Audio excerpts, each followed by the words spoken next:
no Mets fan nor no Mets employee should be lulled into thinking that the 2025 season overall was a successful enterprise. It just, the regular season says that something was wrong. It's a decent team.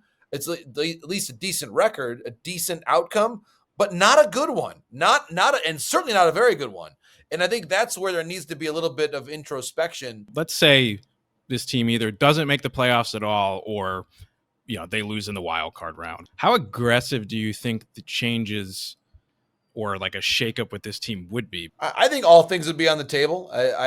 It would not be my first answer to change the manager, but I suppose if they miss the playoffs, it'd be hard to say that it's off the table. From looking at teams with this type of payroll, if you miss the playoffs, it's kind of hard to say that anybody's job is secure in that circumstance. I'll say this about Pete. I don't see many ways in which they let him go and get better. I don't know how. I realize he's not a perfect player, but man, he drives and runs. He loves the big moment, and he'd be massive to have to replace. I don't.